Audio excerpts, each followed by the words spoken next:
ಕಾಶಿ ಹೋಗ್ಲಿಕ್ಕೆ ಹುಬ್ಬಳ್ಳಿಯಿಂದ ಪ್ರತಿ ಶುಕ್ರವಾರ ರೈಲಿದೆ. ಇದರ ಬಗ್ಗೆ ನಾವು ಇನ್ನಷ್ಟು ಮಾಹಿತಿಯನ್ನು ನೀಡ್ತೇವೆ ಈ ವಿಡಿಯೋದಲ್ಲಿ. ಇದುವರೆಗೆ ನಮ್ಮ ಚಾನೆಲ್ನ ನೀವು ಸಬ್ಸ್ಕ್ರೈಬ್ ಮಾಡಿಲ್ಲ ಅಂದರೆ ಸಬ್ಸ್ಕ್ರೈಬ್ ಮಾಡ್ಕೊಳ್ಳಿ. ಇದೇ ರೀತಿಯ ವಿಡಿಯೋಗಳನ್ನ ನಾವು ಅಪ್ಲೋಡ್ ಮಾಡ್ತಾನೆ ಇರ್ತೇವೆ. ವಾರಣಾಸಿಯ ಪ್ರಮುಖ ರೈಲ್ವೆ ಸ್ಟೇಷನ್ಗಳು ಯಾವುದಂದ್ರೆ, ಒಂದು ವಾರಣಾಸಿ ಜಂಕ್ಷನ್ ರೈಲ್ವೆ ಸ್ಟೇಷನ್ ಅಂತ ಇದೆ. ಇಲ್ಲಿಗೆ ಕರ್ನಾಟಕದಿಂದ ರೈಲು ಇರ್ತದೆ. ನೀವು ಇಲ್ಲಿಗೆ ರೈಲ್ ಇದ್ರೆ ಇಲ್ಲಿಗೆ ಡೈರೆಕ್ಟ್ ಹೋಗ್ಬೋದು. ಇನ್ನೊಂದು ಪ್ರಮುಖ ರೈಲ್ವೆ ಸ್ಟೇಷನ್ DDU ಅಂತ, ಇದು ಪಂಡಿತ್ ದೀನದಯಾಳ್ ಉಪಾಧ್ಯಾಯ ಜಂಕ್ಷನ್ ಅಂತ. ಇದು DDU ಇದರ ಸ್ಟೇಷನ್ ಕೋಡ್. ಇಲ್ಲಿ ಕೂಡ ಟ್ರೈನ್ ಇರ್ತದೆ. ಇಲ್ಲಿಗೆ ಬೆಂಗಳೂರಿಂದ ಮಾತ್ರ ಪ್ರತಿದಿನ ರೈಲ್ ಇದೆ. ಬೇರೆ ಕಡೆಗಳಿಂದ ಅಷ್ಟೊಂದು ರೈಲ್ ಇಲ್ಲ. ಬೆಂಗಳೂರಿಂದ ಪ್ರತಿದಿನ ರೈಲ್ ಸಿಗ್ತದೆ ಇಲ್ಲಿಗೆ. ಇದು ವಾರಣಾಸಿಯಿಂದ ಒಂದು 15 ಕಿಲೋಮೀಟರ್ ದೂರ ಇದೆ. ಇಲ್ಲಿಗೆ ಬಂದು ಕೂಡ ನೀವು ಬರ್ಬೋದು. ನಾವೀಗ ನೋಡ್ತಾ ಇರೋದು ವಾರಣಾಸಿ ಜಂಕ್ಷನ್ಗೆ ಇರೋ ಒಂದು ರೈಲ್ನ ಬಗ್ಗೆ ಮಾಹಿತಿಯನ್ನು ನೀಡ್ತಾ ಇದ್ದೇವೆ. ಈ ರೈಲ್ ಯಾವುದಂದ್ರೆ 17323 ಇದರ ಟ್ರೈನ್ ನಂಬರ್. ಪ್ರತಿ ಶುಕ್ರವಾರ ಹುಬ್ಬಳ್ಳಿಯಿಂದ ಇರ್ತದೆ. ಹುಬ್ಬಳ್ಳಿಯಿಂದ ಶುಕ್ರವಾರ ಸಂಜೆ 6 ಗಂಟೆ 15 ನಿಮಿಷಕ್ಕೆ ಹೊರಡ್ತದೆ. ಗದಗಕ್ಕೆ ರಾತ್ರಿ 7 ಗಂಟೆ 30 ನಿಮಿಷಕ್ಕೆ ಬರ್ತದೆ. ಬಾದಾಮಿಗೆ ಬರುವಾಗ ರಾತ್ರಿ 8 ಗಂಟೆ 59 ನಿಮಿಷ ಆಗಿರ್ತದೆ. ಬಾಗಲಕೋಟೆಗೆ ಬರುವಾಗ ರಾತ್ರಿ 9 ಗಂಟೆ 25 ನಿಮಿಷ ಆಗ್ತದೆ. ಮುಂದೆ ಆಲಮಟ್ಟಿಗೆ 10 ಗಂಟೆ 24 ನಿಮಿಷಕ್ಕೆ, ವಿಜಯಪುರಕ್ಕೆ ಬರುವಾಗ ರಾತ್ರಿ 12 ಗಂಟೆ 10 ನಿಮಿಷ ಆಗಿರ್ತದೆ.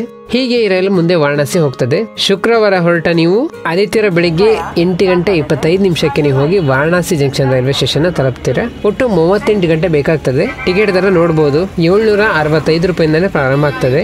Sleeper coach 765, third AC economy ಆದ್ರೆ 1920 ರೂಪಾಯಿ, ಅದೇ ಥರ್ಡ್ AC ಆದ್ರೆ 2025 ರೂಪಾಯಿ, ಅದೇ ಸೆಕೆಂಡ್ AC ಆದ್ರೆ 2950 ರೂಪಾಯಿ, ಫಸ್ಟ್ AC ಆದ್ರೆ 5030 ರೂಪಾಯಿ ಆಗ್ತದೆ. ವಾರಣಾಸಿ ಜಂಕ್ಷನ್ ಇಂದ ಒಂದು 6-7 ಕಿಲೋಮೀಟರ್ ಇರ್ಬೋದು ಕಾಶಿ ವಿಶ್ವನಾಥ ಮಂದಿರ.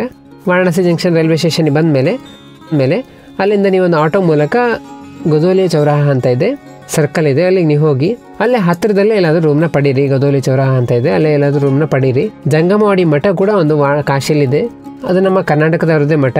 ಅಲ್ಲಿ ಹೋಗಿ ಕೂಡ ರೂಮ್ಗಳನ್ನ ಪಡಿಬಹುದು. ಅಲ್ಲಿ ಕೂಡ ಕಡಿಮೆಗೆಲ್ಲ ರೂಮ್ ಸಿಗ್ತದೆ. ಇನ್ನು ಇದಲ್ಲದೆ ಕೂಡ ಧರ್ಮಸ್ಥಳಗಳು ತುಂಬಾ ಇದ್ದಾವೆ. ನೀವು ಅಲ್ಲೆಲ್ಲ ಹೋಗಿ ರೂಮ್ನ ಪಡಿಬಹುದು. ಆನ್ಲೈನ್ ಬುಕ್ಕಿಂಗ್ ಮಾಡ್ಕೊಂಡು ಬರ್ಬೇಕಂತಿಲ್ಲ. ಇನ್ನು ವಾರಣಾಸಿಯಲ್ಲಿ ನೀವು ನೋಡಲೇಬೇಕಾದ ಒಂದಿಷ್ಟು ಪ್ರಮುಖ ಸ್ಥಳಗಳನ್ನು ನಾವು ಇಲ್ಲಿ ಕೊಟ್ಟಿದ್ದೇವೆ. ಇದ್ರ ಬಗ್ಗೆ ಡೀಟೇಲ್ ಆಗಿ ಒಂದು ವಿಡಿಯೋನು ಕೂಡ ಸದ್ಯದಲ್ಲೇ ಮಾಡ್ತೇವೆ. ಇನ್ನೀಗ ರೈಲು ರಿಟರ್ನ್ ಯಾವಾಗಿದೆ ಅಂತ ನೋಡೋಣ. 17324 ಇದರ train number. Varanasi junction railway station ಇಂದ ಆದಿತ್ಯವಾರ ಹೊರಡುತ್ತದೆ ರಾತ್ರಿ 9 ಗಂಟೆ 10 ನಿಮಿಷಕ್ಕೆ. ಒಟ್ಟು 36 ಗಂಟೆ ಬೇಕಾಗ್ತದೆ ರಿಟರ್ನ್ ಬರಲಿಕ್ಕೆ. ಮಂಗಳವಾರ ಬೆಳಿಗ್ಗೆ 9 ಗಂಟೆ 30 ನಿಮಿಷಕ್ಕೆ ಬಂದು ನೀವು ಹುಬ್ಬಳ್ಳಿ ರೈಲ್ವೆ ಸ್ಟೇಷನ್ ಬಂದು ತಲುಪ್ತೀರಾ. ವಿಜಯಪುರಕ್ಕೆ ಬರುವಾಗ ಬೆಳಿಗ್ಗೆ 3 ಗಂಟೆ 10 ನಿಮಿಷ ಆಗಿರ್ತದೆ. ಆಲಮಟ್ಟಿಗೆ ಬರುವಾಗ 4 ಗಂಟೆ 19 ನಿಮಿಷಕ್ಕೆ, ಬಾಗಲಕೋಟೆಗೆ ಬರುವಾಗ 5 ಗಂಟೆ 25 ನಿಮಿಷ ಆಗ್ತದೆ. ಬಾದಾಮಿಗೆ ಬರುವಾಗ 6 ಗಂಟೆ ಆಗ್ತದೆ. ಗದಗಿಗೆ ಬರುವಾಗ 7 ಗಂಟೆ 55 ನಿಮಿಷ ಆಗಿರ್ತದೆ. ಹುಬ್ಬಳ್ಳಿಗೆ ಬರುವಾಗ ಬೆಳಿಗ್ಗೆ 9 ಗಂಟೆ 30 ನಿಮಿಷ ಆಗಿರ್ತದೆ. ಈ ರೀತಿಯಲ್ಲಿ ಇದರ ವೇಳಾಪಟ್ಟಿ ಇರ್ತದೆ. ಈ ರೀತಿಯಲ್ಲಿ ಈ ರೈಲಲ್ಲಿ ಹೋಗಿ ಬರ್ಬೋದು. ಯೂಟ್ಯೂಬಲ್ಲಿ ನೋಡ್ತಿದ್ರೆ ಯೂಟ್ಯೂಬಲ್ಲಿ ನಮ್ಮ ಚಾನಲ್ನ ತಪ್ಪದೇ ಸಬ್ಸ್ಕ್ರೈಬ್ ಮಾಡ್ಕೊಳ್ಳಿ. ಈ ವಿಡಿಯೋನ ನಿಮ್ಮ ಸ್ನೇಹಿತರಿಗೆಲ್ಲ ಶೇರ್ ಮಾಡಿ.